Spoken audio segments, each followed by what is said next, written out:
Hello दोस्तों, आपका फिर से बहुत बहुत स्वागत है JMR क्लासेज में। हम दोस्तों राजस्थान के भूगोल और अर्थव्यवस्था के 11,000 टॉप और जो राजस्थान की RPSC RSM SSB के द्वारा अब तक जो भी प्रश्न पूछे गए हैं एग्जाम में या आने की संभावना बहुत ज़्यादा है, उन प्रश्नों को हम लेकर आए हैं। ये क्लास सेकंड होगी, इससे पहले हम क्लास फर्स्ट कर चुके हैं। आप प्लेलिस्ट में जाइए, आपको पूरी क्लासेज मिलेगी। दोस्तों, अगर आप चैनल पे नए हैं तो चैनल को सब्सक्राइब कर लीजिएगा। ठीक है दोस्तों, आगे बढ़ते हैं। हम क्वेश्चन नंबर फर्स्ट से डिस्कस करते हैं। फर्स्ट क्वेश्चन, डिबोक हवाई अड्डा अवस्थित है? ए अजमेर, बी चित्तौड़गढ़, सी उदयपुर, डी जयपुर। आपका समय शुरू हो चुका है दोस्तों, आपको 5 सेकंड का समय मिल रहा है। इसी समय अंतराल में आपको सॉल्व करना है क्वेश्चन। इसका आंसर होगा दोस्तों सी उदयपुर। क्या आप डिबोक हवाई अड्डे का चित्र देख रहे हैं? बाहर से इस प्रकार से दिखाई देता है। डिबोक हवाई अड्डा कहाँ पे स्थित है? उदयपुर में स्थित है। दोस्तों, डिबोक एक जगह का नाम है। इसका दूसरा नाम इसे महाराणा प्रताप हवाई अड्डा भी कहा जाता है, जो कहाँ पे स्थित है? डिबोक उदयपुर में। क्वेश्चन नंबर नेक्स्ट कीजिए। राजस्थान के नवीनतम 33वें जिले प्रतापगढ़ का गठन किन किन जिलों के क्षेत्रों को मिलाकर किया गया है? जो प्रतापगढ़ जिला है, किन किन के क्षेत्रों को मिलाकर किया गया है? ए डूंगरपुर, चित्तौड़गढ़, उदयपुर और बांसवाड़ा, बी चित्तौड़, उदयपुर, बांसवाड़ा, सी चित्तौड़, डूंगरपुर, बांसवाड़ा और डी उदयपुर, चित्तौड़गढ़, डूंगरपुर। दोस्तों, प्रत्येक क्वेश्चन को सॉल्व करने के लिए आपको 5 सेकंड का समय दिया जा रहा है।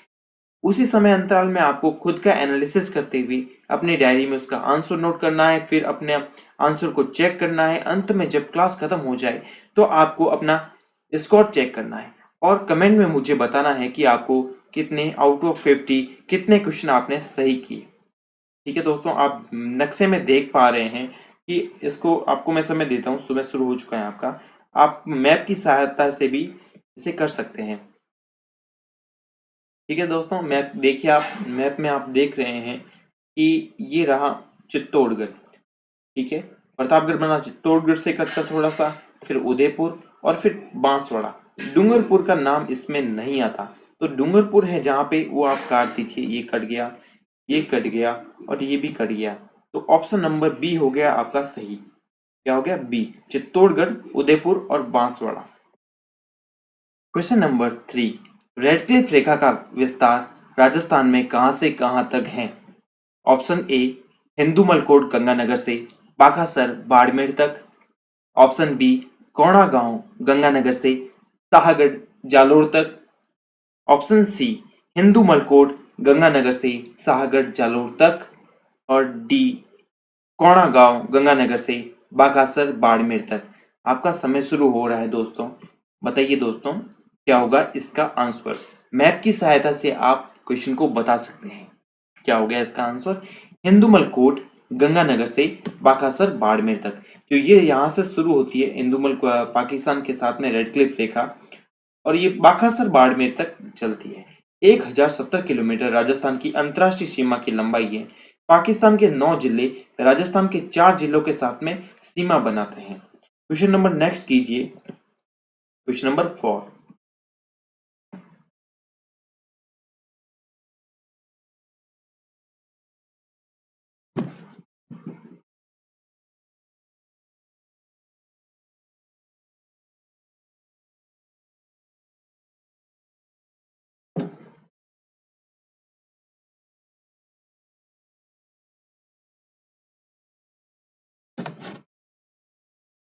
क्वेश्चन नंबर 4, राजस्थान के कितने जिलों में थार के रेगिस्तान फैला हुआ है? थार का रेगिस्तान कितने जिलों में फैला हुआ है? ए 9 जिले, बी 14 जिले, सी 11 जिले और डी 12 जिले। आप मैप की सहायता से अगर आप गिन पा रहे हैं समय अंतराल में, तो आप गिन के आंसर बता सकते हैं। आपका समय शुरू हो चुका है दोस्तों। क्या होगा आपका आंसर? क्या होगा? 12 जिले। थार के मरुस्थल में कितने जिले फैले हुए हैं? 12 जिले।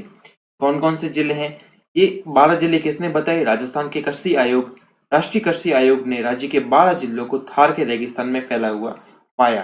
पहला जिला है गंगानगर, दूसरा हनुमानगढ़, तीसरा बीकानेर, चौथा नागौर, फिर चूरू, झुंझुनू, चूरू, सीकर, झुंझुनू, जालोर, पाली, बाड़मेर, जैसलमेर और जोधपुर। ये 12 जिले हैं जो राजस्थान के थार के रेगिस्तान में फैले हुए हैं। क्वेश्चन नंबर नेक्स्ट कीजिए, क्वेश्चन नंबर 5। गलत युग्म का पहचान करनी है आपको। आपको एक तरफ जिला दे रखा है, दूसरी तरफ उसमें जो चोटी है वो दे रखी है। सिरोही में अचलगढ़ चोटी, बी अजमेर में तारागढ़ चोटी, सी जयपुर में खो चोटी और डी सीकर में गुरु सीकर चोटी। क्या होगा आंसर आपका? समय शुरू हो चुका है आपका।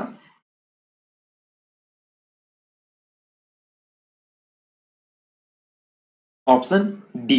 ऑप्शन डी आप देख रहे हैं, गुरु शिखर चोटी है वो कहाँ पे स्थित है? सिरोही में स्थित है और इसकी लंबाई ऊंचाई कितनी है? 1722 मीटर इसकी ऊंचाई है। अगले क्वेश्चन की तरफ बढ़िए। राजस्थान की निम्न में से कौन सी फसल मावट से लाभान्वित नहीं होती है? अब दोस्तों मावट क्या होती है आपको मैं क्वेश्चन के बाद में बताऊंगा। आपको बताना है कौन सी फसल है जो मावट से लाभान्वित नहीं होती है। ए गेहूं, बी चना, सी सरसों, डी कपास। समय शुरू हो चुका है आपका। बताइए दोस्तों क्या होगा इसका आंसर? कौन सी फसल है जो मावट से लाभान्वित नहीं होती है? मावट क्या होती है? जो ये इसका आंसर तो होगा डी। मावट क्या होती है? सर्दियों में भूमध्य सागरीय चक्रवातों से, पश्चिमी विक्षोभ कहते हैं उनको, के कारण उत्तरी व पश्चिमी राजस्थान, कौन सा राजस्थान? उत्तरी राजस्थान और पश्चिमी राजस्थान में वर्षा होती है जिसे मावट कहते हैं। मावट होती है जब ये गेहूं के लिए, चने के लिए, सरसों के लिए लाभदायक होती है। इसे गोल्डन ड्रॉप्स भी कहा जाता है। दोस्तों आगे बढ़िए आप। Question number 7। राजस्थान में निम्न में से कौन सा मृदा का सर्वाधिक उपजाऊ प्रकार माना जाता है? कौन सी प्रकार की मृदा सर्वाधिक उपजाऊ होती है? ए बालू मृदा, बी पीली मृदा, सी लाल एवं पीली मिश्रित मृदा और डी जलोढ़ मृदा। कौन सी मृदा है जो सर्वाधिक उपजाऊ मानी जाती है? समय शुरू हो चुका है दोस्तों आपका। बताइए कौन सी मृदा उपजाऊ मानी जाती है? तो इसका आंसर होगा डी जलोढ़ मृदा। अब जलोढ़ मृदा को दोमट मृदा के नाम से भी जाना जाता है। ये नदियों के द्वारा लाई गई बारीक बहुत अधिक उपजाऊ मिट्टी होती है। ठीक है दोस्तों, इसमें जल संचयन क्षमता सर्वाधिक होती है, इसी कारण ये उपजाऊ होती है। और जलोढ़ मृदा राजस्थान में कहाँ कहाँ पाई जाती है? जो पूर्वी क्षेत्र हैं जैसे जयपुर, भरतपुर, अलवर, धौलपुर, कोटा, टोंक, सवाई माधोपुर आदि जिलों में जलोढ़ मृदा का विस्तार है। ठीक है दोस्तों, अगले क्वेश्चन पे बढ़िए। राजस्थान के किस संभाग में सर्वाधिक मात्रा में नदियां पाई जाती है? कौन से संभाग में राजस्थान में सर्वाधिक मात्रा में नदियां मिलती हैं? ए जयपुर संभाग, बी कोटा संभाग, सी उदयपुर संभाग और डी अजमेर संभाग। दोस्तों अगर आपने संभागों के बारे में विशेष चर्चा करनी है तो आप पॉलिटी जेएमआर क्लासेस की पॉलिटी प्लेलिस्ट में जाइए, राजस्थान की पॉलिटी, और उसमें आपको संभागों का टॉपिक मिलेगा। आपको बहुत ही अच्छी तरह से उसमें समझाया गया है। ठीक है, आप इसका आंसर दीजिए। समय शुरू हो चुका है आपका। सर्वाधिक नदियां किस संभाग में पाई जाती हैं? तो इसका आंसर होगा दोस्तों कोटा। कोटा संभाग में कौन कौन से जिले आते हैं? कोटा, बूंदी और बारां और झालावाड़। चंबल नदी मिलेगी आपको, पार्वती नदी, काली सिंधी नदी, आहू नदी, परवन नदी और अंधरी नदी इस संभाग में आपको मिलेगी। ठीक है दोस्तों, आगे बढ़िए। Question number 9। राजस्थान की कौन सी झील में प्राप्त नील हरित शैवाल से N2 युक्त खाद प्राप्त होती है? अभी N2 युक्त खाद प्राप्त होती है, एक शैवाल से प्राप्त होती है, और वो कौन सी झील में पाई जाती है? ए ऑप्शन आपके सामने पचपदरा झील, बी सांबर झील, सी सरदार संबंध और डी मोती झील। समय शुरू हो चुका है दोस्तों। पूछा गया प्रश्न है राजस्थान की कौन सी झील में प्राप्त नील हरित शैवाल से N2 युक्त खाद प्राप्त होती है? इसका आंसर है मोती झील। और ये मोती झील कहाँ पे है? भरतपुर में है। भरतपुर में है। मोती झील का निर्माण रूपारेल नदी के जल को रोककर इसका करवाया गया निर्माण। इसे मोती झील को भरतपुर की लाइफलाइन भी कहा जाता है। क्या कहा जाता है? मोती झील को भरतपुर की लाइफलाइन कहा जाता है। आगे बढ़िए दोस्तों।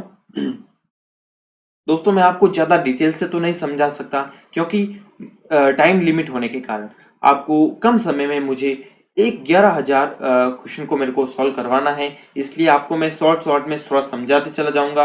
आपको क्वेश्चन को अपने नोट करना है, उसका आंसर नोट करना है, कुछ आंसर आपका मैच करना है बताए गए आंसर के साथ में, और अंत में अपना मूल्यांकन करके मुझे कमेंट में जरूर बताना है। ठीक है दोस्तों, क्वेश्चन नंबर 11, रानी जी की बावड़ी राजस्थान में किस जिले में स्थित है? रानी जी की बावड़ी राजस्थान में किस जिले में स्थित है? ए बूंदी, बी बीकानेर, सी जयपुर और डी जोधपुर। रानी जी की बावड़ी कौन से जिले में स्थित है?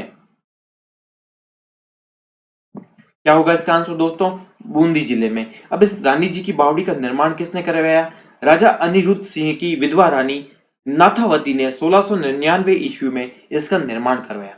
ठीक है दोस्तों, रानी जी की बावड़ी बूंदी में है और इसका निर्माण राजा राव अनिरुद्ध सिंह की विधवा रानी नाथावती ने 1699 ईस्वी में इसका निर्माण करवाया। क्वेश्चन नंबर नेक्स्ट 10 नंबर देखिए आप 11 नंबर, शेखावटी के अंतःप्रवाही क्षेत्र में निर्मित कच्चे जल के स्रोत को किस नाम से जाना जाता है? ए कुओं, बी तालाब, सी कुंड और डी नाला। किस नाम से जाना जाता है शेखावटी क्षेत्र में कच्चे जो कुएं बने होते हैं उसे क्या कहते हैं? उसे कहा जाता है नाला। एक हम जोहड़ भी कहते हैं, कच्चों कुओं को क्या कहते हैं? जोहड़ भी कहते हैं। ये क्या चीज है? परंपरागत जल संरक्षण की विधि है। इस प्रकार से पुराने जमानों में जल के संरक्षण किया जाता था, बरसात के जल का संरक्षण, ये उसकी विधि है नाडा। ठीक है, आप क्वेश्चन नंबर 12 में चलिए।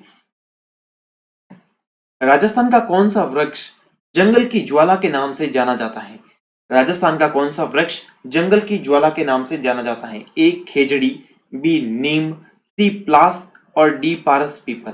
दोस्तों, आपको इस क्लास में राजस्थान की जो कंप्लीट टॉपिक है, भूगोल के टॉपिक, अर्थव्यवस्था के टॉपिक, उनसे आपको जरूर एक एक प्रश्न आपको इस क्लास में मिलेगा ही मिलेगा। अर्थात आपको पूरी पूरी अर्थव्यवस्था और भूगोल एक ही क्लास में रिवीजन करने का मौका मिल रहा है, तो ऐसा मौका आपको छोड़ना नहीं है और क्लास को शुरू से लेकर अंत तक पूरा देखना है। ठीक है दोस्तों, अगर आप चैनल को अभी तक आपने सब्सक्राइब नहीं किया है तो चैनल को सब्सक्राइब कर लीजिए, बेल आइकन को दबा लीजिए, फिर आगे बढ़ेंगे हम। क्वेश्चन नंबर 13, इसका आंसर हमने देखा था। इसका आंसर क्या है? प्लास। प्लास को ढाक भी कहते हैं, देहाती भाषा में इसे क्या कहते हैं? खाखरा, और इंग्लिश में कहते हैं फ्लेम ऑफ फॉरेस्ट।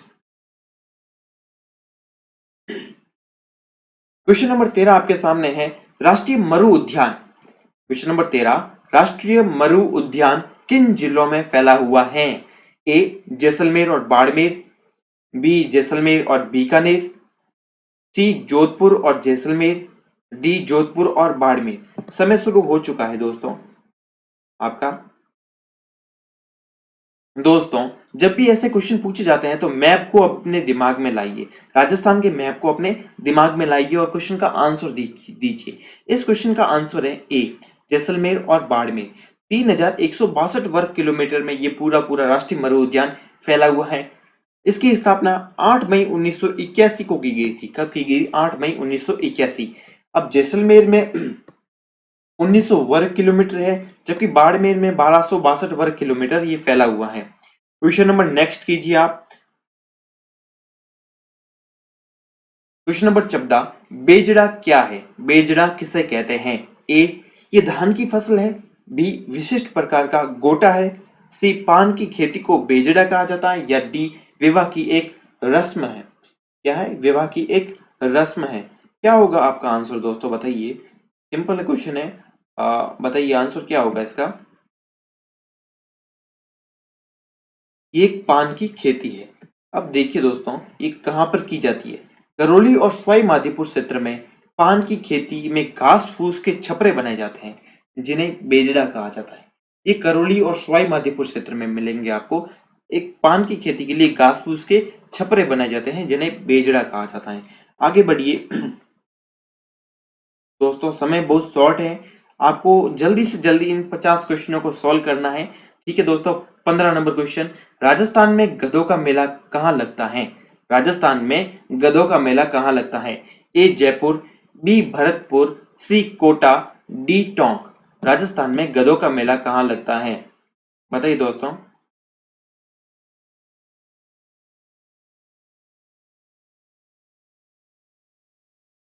क्या होगा इसका आंसर? जयपुर।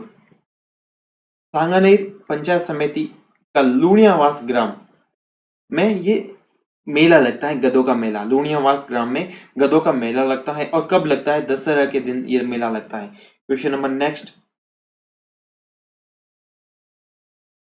राजस्थान में हीलियम गैस कहाँ मिलती है? राजस्थान में हीलियम गैस कहाँ मिलती है?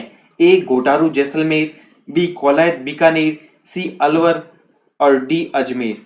कहां पर आपको हीलियम गैस मिलेगी?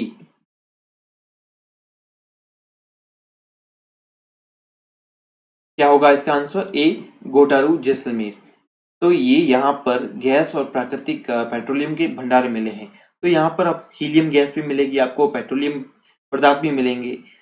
आगे बढ़िए आप। क्वेश्चन नंबर 17, निम्न में से कौन सा शहर रिको द्वारा स्थापित एग्रो फूड पार्क में नहीं है? कौन सा शहर है जो एग्रो फूड पार्क में बिल्कुल नहीं है? ए कोटा, बी जोधपुर, सी गंगानगर और डी जयपुर। कौन सा शहर जो ये इसमें शामिल नहीं है एग्रो फूड पार्क में? तो इसका आंसर होगा जयपुर। राज्य में 5 एग्रो फूड पार्क है, एक प्रस्तावित है और 4 बने हुए हैं। पहला आपको मिलेगा रानपुर या रनपुर कोटा में, दूसरा बोरानाडा जोधपुर में, तीसरा विहार गंगानगर में और तीसरा मत्स्य औद्योगिक क्षेत्र में और चौथा प्रस्तावित है झालावाड़ का, वो निजी क्षेत्र का है। आगे बढ़िए दोस्तों। 18 नंबर क्वेश्चन, राजस्थान में 0 से 6 वर्ष की आयु वर्ग में, राजस्थान में 0 से 6 वर्ष की आयु वर्ग में न्यूनतम लिंगानुपात वाला जिला है? कौन सा जिला न्यूनतम लिंगानुपात वाला जिला है? ए जयपुर, बी कोटा, सी झुंझुनू, डी सीकर। क्या होगा दोस्तों आपका आंसर? बताइए, समय आपका चल रहा है। इसका आंसर होगा दोस्तों ऑप्शन नंबर सी, 0 से 6 वर्ष की आयु में न्यूनतम लिंगानुपात वाला जिला कौन सा है? झुंझुनू, जिसका लिंगानुपात कितना है? 837। ये 1000 में से होता है, आउट ऑफ 1000 837 है। उसके पश्चात सीकर का आता है, वहां पर 848 आ जाता है सीकर का। और तीसरा करौली 852 और गंगानगर का 854। ये आपको दे रखे हैं। क्वेश्चन नंबर 19, राजस्थान में दुलारी योजना का संबंध है? ए अनुसूचित जाति की बालिकाओं के कल्याण से, बी किशोर बालिकाओं के जीवन कौशल शिक्षा प्रदान करने से, सी ग्रामीण छात्राओं को स्कूल जाने हेतु निःशुल्क बस यात्रा से और डी उपयुक्त सभी। क्या होगा इसका आंसर दोस्तों बताइए? बी किशोर बालिकाओं के जीवन कौशल शिक्षा प्रदान करने से। आप अगला क्वेश्चन देखिए। क्वेश्चन नंबर 20, अन्नपूर्णा रसोई योजना, अन्नपूर्णा रसोई योजना में नाश्ता की दर क्या है? ए 8 रुपए, बी 6 रुपए, सी 5 रुपए, डी 7 रुपए। दोस्तों ये बहुत ही ऐसे क्वेश्चन आते हैं कभी कभी एग्जाम में जो बहुत ही सिंपल होते हैं और कई सारे विद्यार्थी इस प्रकार के क्वेश्चनों को भी गलत करके आते हैं। तो आपको, क्योंकि वो आप बेसिक नॉलेज होता है और जो विद्यार्थी ऐसे नॉलेज को मूव कर देता है, आगे छोड़ देता है, ताकि वो सोचता है कि ऐसे क्वेश्चन एग्जाम में पूछे नहीं जाते। लेकिन दोस्तों ये आपके सामने ये मैं जो क्वेश्चन लेके आया हूँ वो सब एग्जाम में पूछे हुए क्वेश्चन हैं और आगे भी आने की संभावना बहुत ज्यादा है। तो इनको आप शुरू से अंत तक देखिए, इसका एकदम माइंड में आप इसको याद कर लीजिएगा ताकि एग्जाम में ये क्वेश्चन आपसे दोबारा गलत नहीं होना चाहिए।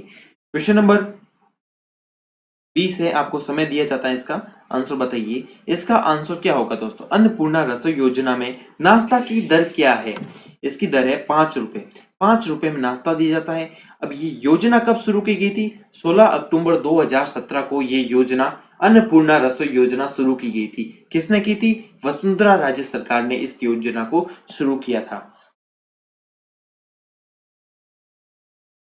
क्वेश्चन नंबर 21, निम्न में से कौन सा राजस्थान में मरुस्थलीकरण का कारण नहीं है? कौन सा है जो मरुस्थलीकरण का कारण नहीं है? ए अतिचारण, बी वनोन्मूलन, सी जनसंख्या का दबाव और डी शहरीकरण। क्या होगा आंसर? समय शुरू हो चुका है आपका दोस्तों। इसका आंसर क्या होता है? मरुस्थलीकरण का आपको कारण नहीं है वो बताना है। इसका आंसर हो गया ऑप्शन डी शहरीकरण। अतिचारण, अगर आप पशुओं को ज्यादा चराएंगे तो वनों का ये जो मरुस्थलीकरण बढ़ेगा, वनमूलन करने से भी मरुस्थलीकरण बढ़ेगा। जनसंख्या का दबाव, अगर जनसंख्या वहां से कम होती है तो भी मरुस्थली बढ़ता है। तो शहरीकरण कोई भी कारण नहीं है, शहरीकरण से मरुस्थलीकरण से कोई संबंध नहीं है। क्वेश्चन नंबर 22, राजस्थान में ऊर्जा का प्रमुख स्रोत क्या है? राजस्थान में ऊर्जा का प्रमुख स्रोत क्या है? ए वायु ऊर्जा, बी तापीय ऊर्जा, सी जल विद्युत और डी अणु ऊर्जा। क्या होगा आंसर आपका? समय शुरू हो चुका है दोस्तों आपका। राजस्थान में ऊर्जा का प्रमुख स्रोत क्या है? क्या होगा इसका आंसर? इसका आंसर होगा ऑप्शन बी तापीय शक्ति, तापीय ऊर्जा। राजस्थान में ऊर्जा के प्रमुख स्रोत तापीय शक्ति है। और तापीय शक्ति में किस चीज का यूज किया जाता है? कोयला, गैस, नेफ्था, तेल, तरल ईंधन का यूज किया जाता है। क्वेश्चन नंबर 23, राजस्थान में भामाशाह योजना कब लागू की गई? राजस्थान में भामाशाह योजना कब लागू की गई? ए 1995 ईस्वी में, बी 2008 ईस्वी में, सी 2002 में और डी 1998 ईस्वी में। भामाशाह योजना कब शुरू की गई? आपके समय शुरू हो चुका है। आप बताइए भामाशाह योजना के बारे में। इसका आंसर होगा दोस्तों 2008। राज्य में महिलाओं के सशक्तिकरण एवं वित्तीय समावेशन हेतु वर्ष 2008 में भामाशाह योजना लागू की गई थी। ठीक है, आगे बढ़िए आप। क्वेश्चन नंबर 24, कृषि एवं ग्रामीण विकास कार्यक्रमों की सभी प्रकार की साख की आवश्यकताओं की पूर्ति के लिए एकमात्र संस्था कौन सी है? कृषि एवं ग्रामीण विकास कार्यक्रम की सभी प्रकार की साख की आवश्यकताओं की पूर्ति हेतु एकमात्र संस्थान ए आरबीआई, बी नाबार्ड, सी एआरडीसी और डी नाफेड। क्या आंसर होगा आपका दोस्तों? समय शुरू हो गया है और इसका आंसर होगा ऑप्शन बी नाबार्ड। नाबार्ड की स्थापना 1982 में की गई थी। आपको दोस्तों स्थापना वर्ष भी याद रखना है क्योंकि एग्जाम में स्थापना वर्ष भी के बारे में भी पूछे गए हैं। इसका मुख्यालय कहाँ पे नाबार्ड का? मुंबई में इसका मुख्यालय है। क्वेश्चन नंबर 25, राजस्थान सहकारी डेयरी फेडरेशन लिमिटेड यानी आरसीडीएफ, राजस्थान सरकारी डेयरी फेडरेशन आरसीडीएफ का मुख्यालय कहां पर है? ए जैसलमेर, बी बीकानेर, सी जयपुर, डी अजमेर। क्या होगा दोस्तों इसका आंसर?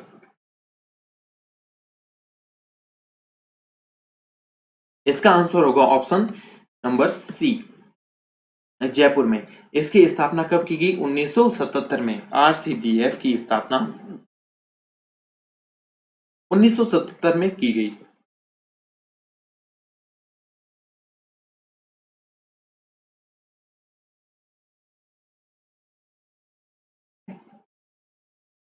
क्वेश्चन नंबर 26, रेलवे की छोटी लाइन नैरो गेज राजस्थान में किस जिले में है?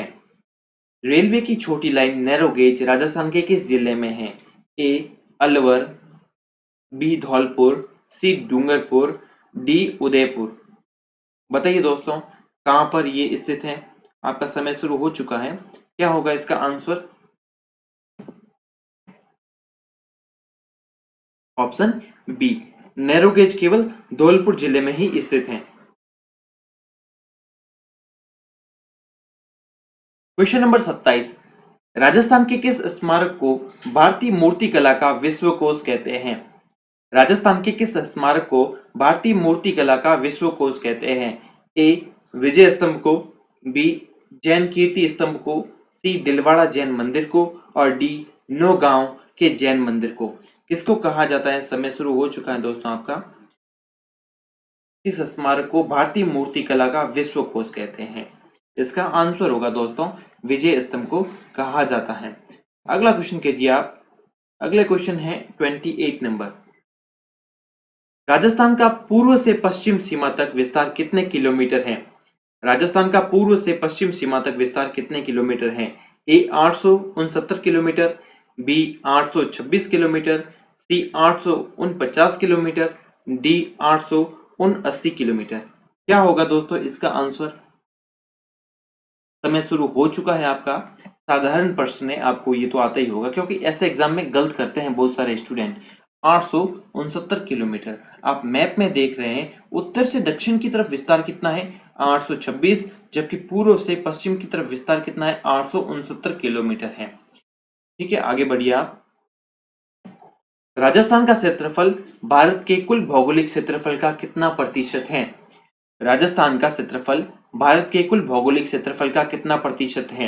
ए 10.11%, बी 11.11%, सी 5.6%, डी 10%। क्या होगा इसका आंसर? इसका आंसर क्या होगा? समय आपका शुरू हो चुका है दोस्तों। इसका आंसर होगा ऑप्शन 10.11%। क्या होगा? 10.11%।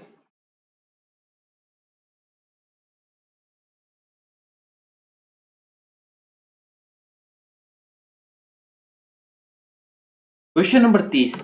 जोधपुर जयपुर राजमार्ग निम्न में से किस दर्रे से होकर गुजरता है?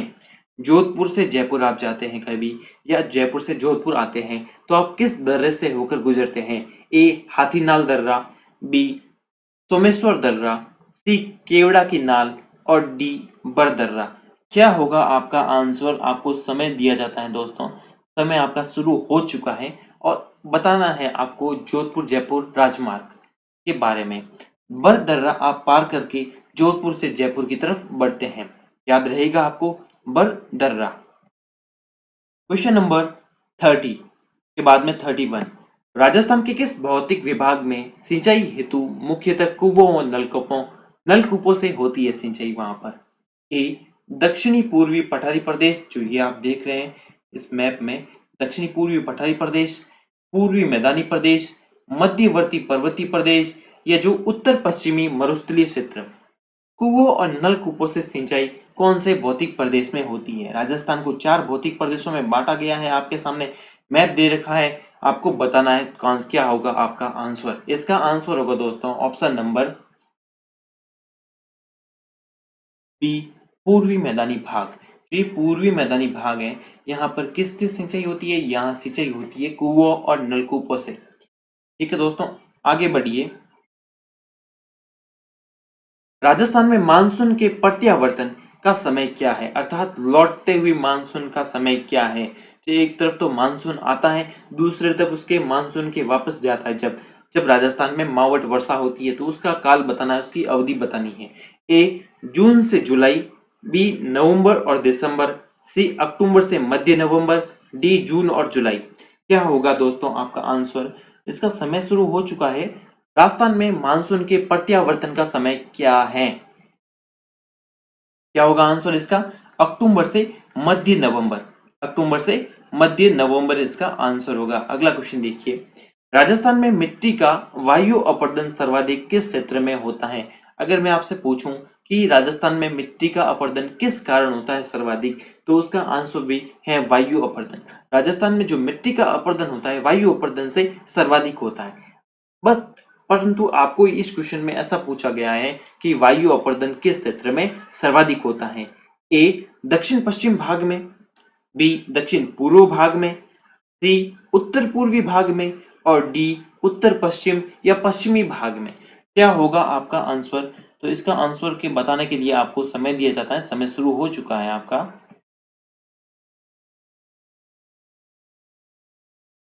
क्या होगा आंसर इसका? इसका आंसर होगा दोस्तों उत्तर पश्चिमी व पश्चिमी भाग में। ठीक है, आप आगे बढ़िए। माही नदी किन किन राज्यों में बहती है? Question number 34। माही नदी किन किन राज्यों में बहती है? ए मध्य प्रदेश, राजस्थान, गुजरात, बी गुजरात, उत्तर प्रदेश, राजस्थान, सी पंजाब, उत्तर प्रदेश, राजस्थान, डी हरियाणा, उत्तर प्रदेश, राजस्थान और मध्य प्रदेश। क्या होगा आपका आंसर? आपका समय शुरू करते हैं। अभी कर दिया आपने, आपका समय शुरू कर दिया है। बताइए आंसर क्या होगा आपका? आपका आंसर होगा ऑप्शन नंबर ए।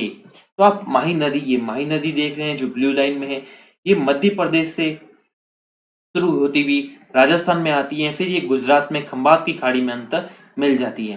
तो ये होगा माही नदी। माही नदी का आंसर क्या हो गया? आंसर ए मध्य प्रदेश, राजस्थान और गुजरात। दोस्तों, मैं आपके लिए बहुत ही बढ़िया प्रश्न लेके आया हूँ। साथ में आपको याद रखने के लिए इमेज की सहायता भी ली जा रही है। अगर आपने अभी तक मेरे चैनल को सब्सक्राइब नहीं किया है तो चैनल को सब्सक्राइब कर लीजिए, बेल आइकन को दबा लीजिए। ठीक है दोस्तों, आगे बढ़ते हैं।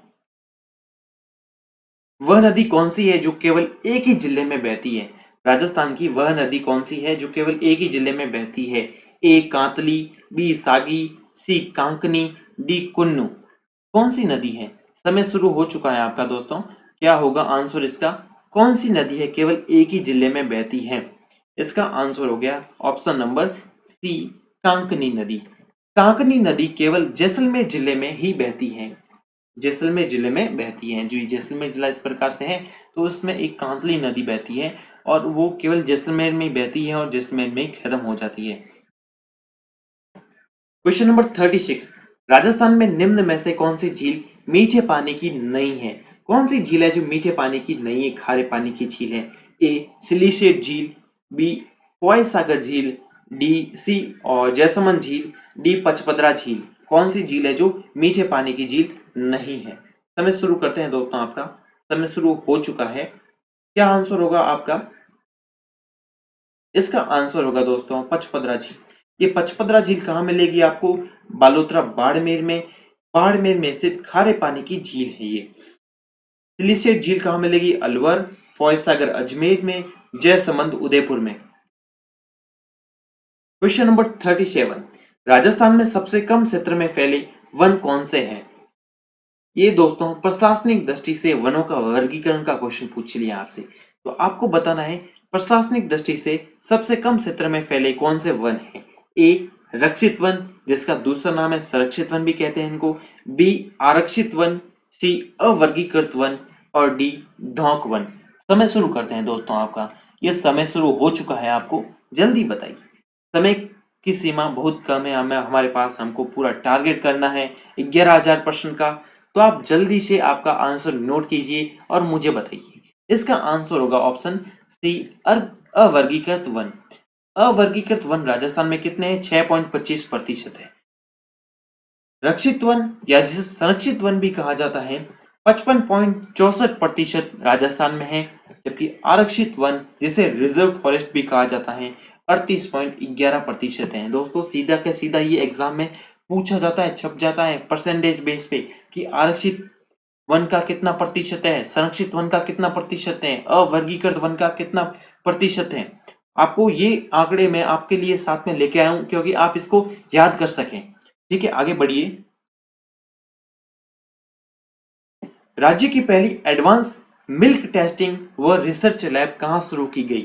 राज्य की पहली एडवांस मिल्क टेस्टिंग व रिसर्च लैब कहां शुरू की गई? ए जोधपुर में, बी बीकानेर, सी बाड़मेर, डी जयपुर। कहां पर राज्य की जो एडवांस मिल्क टेस्टिंग लैब है वो शुरू की गई है? क्या होगा दोस्तों इसका आंसर? समय शुरू हो गया है आपका। क्या होगा इसका answer? Jaipur. Advance milk testing lab कहां पे शुरू की गई है? जयपुर में। 7 अक्टूबर 2014 को इसका उद्घाटन किया गया। हरियाणा के बाद में हरियाणा में स्थित राष्ट्रीय डेयरी अनुसंधान संस्थान करनाल, करनाल में, हरियाणा करनाल में पड़ता है, करनाल हरियाणा में ही पड़ता है और देश की दूसरी आधुनिक प्रयोगशाला है ये हरियाणा के बाद में। ठीक है दोस्तों, अगला क्वेश्चन करिए आप। Question number 39। बीहड़ भूमि का सर्वाधिक क्षेत्र किस जिले में है? अब दोस्तों बीहड़ भूमि के बारे में आपको पता होगा कि चंबल नदी सर्वाधिक क्या करती है? अवनलिका अपर्दन करती है और ऐसे ऐसे गर्त बना दे, चलती हुई ऐसे ऐसे गर्त बना देती है जो बीहड़ लगते हैं और इसमें डाकू निवास करते हैं। तो किस जिले में सर्वाधिक है? ए कोटा जिला, बी बारा जिला, सी बूंदी जिला, डी धौलपुर जिला। क्या होगा आपका आंसर? समय आपका शुरू हो चुका है। बीहड़ भूमि का सर्वाधिक क्षेत्र किस जिले में है? क्या आंसर होगा इसका? धौलपुर में। तो बीहड़ भूमि का सर्वाधिक क्षेत्र किस में है? धौलपुर में है। क्वेश्चन नंबर नेक्स्ट करिए आप। भाखड़ा नागल परियोजना किस नदी पर स्थित है? आप चित्र में भी देख रहे हैं, ये भाखड़ा नागल बांध बना हुआ है, एक नदी है उस पर ये बांध बनाया गया है और वहां से ही इंदिरा गांधी नहर परियोजना भी राजस्थान में लाई गई है। तो भाखड़ा नागल परियोजना किस नदी पर बनाई गई है? सतलज नदी, रावी नदी, घग्गर नदी, नर्मदा नदी। क्या होगा इसका आंसर दोस्तों? समय शुरू हो चुका है आपका। इसका आंसर होगा दोस्तों सतलज नदी। ए भाखड़ा नागल परियोजना सतलज नदी पर बनी हुई है, बहुउद्देशीय नदी घाटी परियोजना है ये। क्वेश्चन नंबर 41, भीलवाड़ा का पुरदरीबा क्षेत्र यानी पुरदरीबा जो क्षेत्र है, पुरदरीबा की जो खान है, किस खनिज के लिए जानी जाती है? दोस्तों ये राजस्थान के खनिज का प्रश्न है। आपको खनिजों के जो टॉपिक है राजस्थान का, उसमें से आपको हर एग्जाम में 2 से 3 प्रश्न मिलते हैं। खनिज टॉपिक आप कभी छोड़ के नहीं जाइएगा। एग्जाम में जाने से पहले एक बार खनिज टॉपिक पूरा आप पढ़ लीजिए, क्योंकि उससे क्वेश्चन तो 2 क्वेश्चन तो छपते ही छपते हैं। तो इसका आंसर बताइए, भीलवाड़ा का पुरदरीबा क्षेत्र किस खनिज के लिए जाना जाता है? ए तांबा, बी मैग्नीज, सी रॉक फॉस्फेट, डी वॉलेस्टोनाइट। किसके लिए जाना जाता है? समय शुरू हो चुका है आपका। पुरदरीबा क्षेत्र क्या होगा इसका आंसर? इसका आंसर होगा ऑप्शन ए तांबे के लिए जाना जाता है। आपको कभी भूलना मत, आप जो ये पुरदरीबा क्षेत्र है तांबे के लिए जाना जाता है। ठीक है, आगे बढ़िए आप। राजस्थान ऊर्जा विकास अभिकरण REDA, क्या क्वेश्चन है? राजस्थान ऊर्जा विकास अधिकरण REDA की स्थापना कब हुई थी? ए 1982 में, बी 1985 में, सी 1987 में और डी 1990 में।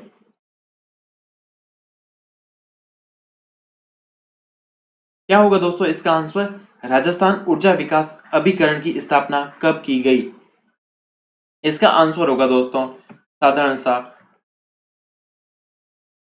1985 में, 1985 में। ठीक है, आगे बढ़िए क्वेश्चन। क्वेश्चन नंबर 43, राज्य की सबसे बड़ी जल विद्युत परियोजना कौन सी है? राज्य की सबसे बड़ी जल विद्युत परियोजना कौन सी है? ए माई बजा सागर बांध, माई बजा सागर, बी जाखम बांध, सी चंबल परियोजना, डी भाखड़ा नागल परियोजना। आपका कई मतलब मैं आपको बता देता हूँ कि 50% लोग आंसर डी के साथ में जाएंगे, बट ऐसा आपको नहीं है। आप क्वेश्चन का आंसर दीजिए, मैं आपके लिए वेट करता हूँ 5 सेकंड का। क्या होगा आंसर? राज्य की सबसे बड़ी जल विद्युत परियोजना तो कौन सी है? चंबल परियोजना। 50% स्टूडेंट इसके साथ में गए, लेकिन ये गलत है। चंबल परियोजना राज्य की सबसे बड़ी जल विद्युत परियोजना है। राज्य के द्वारा स्थापित प्रथम गैस आधारित विद्युत परियोजना कौन सी है? राज्य द्वारा स्थापित प्रथम गैस आधारित विद्युत परियोजना कौन सी है? ए रामगढ़ गैस परियोजना, बी अंता गैस परियोजना, सी धौलपुर गैस परियोजना और डी झामरा कोटा विद्युत संयंत्र उदयपुर। कौन सी है जो गैस आधारित विद्युत परियोजना है प्रथम राज्य की? समय शुरू हो चुका है दोस्तों, आपको बताना है गैस आधारित विद्युत परियोजना कौन सी है। तो इसका आंसर होगा रामगढ़ गैस विद्युत परियोजना। यह रामगढ़ में है और रामगढ़ कहाँ पे? 12 जिले में है। यह राज्य की प्रथम विद्युत परियोजना है गैस आधारित। क्वेश्चन नंबर 45, वर्तमान में देश में कितने परमाणु बिजली घर स्थापित किए जा चुके हैं? दोस्तों ये स्टेट लेवल का क्वेश्चन पूछे जाते हैं, राज्यों में पूछे जाते हैं। दोस्तों इसको आपको एक्स्ट्रा क्वेश्चन की तरह याद रखना है। जैसे ए 6, बी 7, सी 8, डी 9। वर्तमान में देश में कुल कितने परमाणु बिजली घर स्थापित किए जा चुके हैं? क्या होगा इसका आंसर बताइए दोस्तों। इसका आंसर होगा ऑप्शन 7। कौन कौन से हैं आपके सामने देखिए। तारापुर महाराष्ट्र में, 7 राज्य देश में है तारापुर महाराष्ट्र में।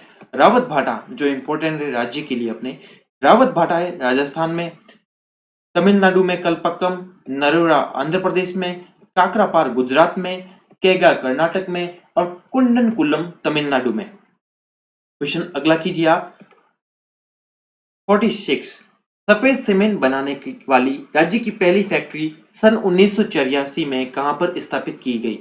सफेद सीमेंट बनाने की, हम घरों में काम लेते हैं सफेद पुट्टी करने की दीवारों पर, उसकी फैक्ट्री बनाई राजस्थान में। कहां पर स्थापित की गई?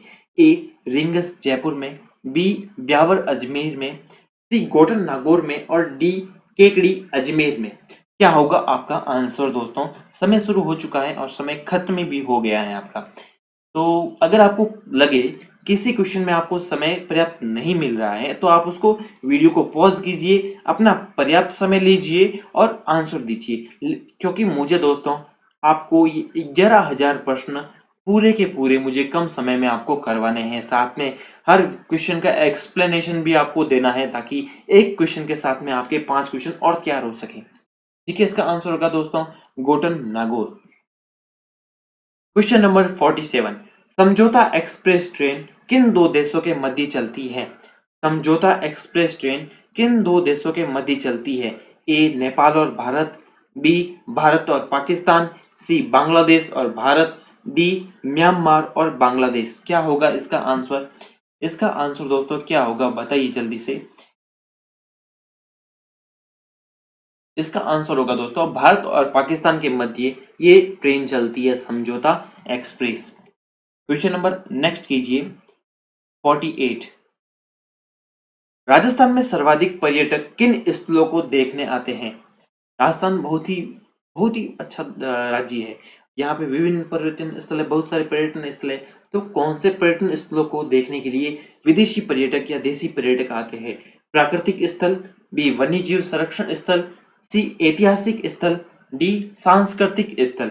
कौन से पर्यटन स्थल को देखने आते हैं पर्यटन? समय शुरू हो चुका है दोस्तों आपका। क्या होगा आपका आंसर दोस्तों? इसका आंसर होगा दोस्तों सी ऐतिहासिक स्थल। क्वेश्चन नंबर 49, राज्य में प्रथम सहकारी उपभोक्ता भंडार का गठन कहाँ किया गया? राज्य में प्रथम सहकारी उपभोक्ता भंडार का गठन कहाँ किया गया? ए अलवर, बी बूंदी, सी अजमेर, डी कोटा। कहाँ पर किया गया? समय शुरू हो चुका है दोस्तों आपका। बताइए कहाँ पर राज्य का प्रथम सहकारी उपभोक्ता भंडार का गठन किया गया? इसका आंसर होगा सी अजमेर। आज का अंतिम प्रश्न है दोस्तों, आपको इस टेस्ट सीरीज की बहुत ही ज्यादा श्रृंखला मिलने वाली है। कम से कम आप इसके मान लीजिए कि हम लेक्चर करेंगे और कोशिश करेंगे कि इसको जल्दी से जल्दी हम इसको खत्म कर पाए ताकि एग्जाम में आपको बहुत ही ज्यादा लाभ मिल सके। क्वेश्चन नंबर 50, राज्य में राजकीय अस्पतालों में सभी मरीजों को आवश्यक दवाइयाँ कौन सी योजना के अंतर्गत निःशुल्क उपलब्ध करवाई जा रही है? ए मुख्यमंत्री निःशुल्क दवा योजना, बी प्रधानमंत्री निःशुल्क दवा योजना, सी नेहरू निःशुल्क दवा योजना, डी महात्मा गांधी निःशुल्क दवा योजना। क्या होगा इसका आंसर? इसका आंसर क्या होगा आप बताइए जल्दी से। समय शुरू हो चुका है। ये क्वेश्चन तो आप आसानी से बता सकते हैं, ये इजी क्वेश्चन में आता है दोस्तों। इसका आंसर होगा मुख्यमंत्री निःशुल्क दवा योजना। तो ठीक है दोस्तों, ये 2 अक्टूबर 2011 को शुरू की गई थी योजना। तो ठीक है दोस्तों, हम मिलते हैं अगली क्लास में। तब तक के लिए थैंक यू फॉर वॉचिंग। और अगले यदि आपने राजस्थान के आर्ट एंड कल्चर की प्लेलिस्ट देखी है तो उसमें हमने बहुत सारे टॉपिक किए हैं, वो भी आप देखिए और करिए। हम ये लेक्चर, ये जो चैनल है, अभी आपने मुझे अगर कमेंट में करोगे तो मैं आपको इस जो भी राजस्थान के टॉपिक हैं उनके कॉन्सेप्ट बेस पर भी आपको लेक्चर बना के दूंगा। ठीक है, फिर मिलते हैं अगली क्लास में।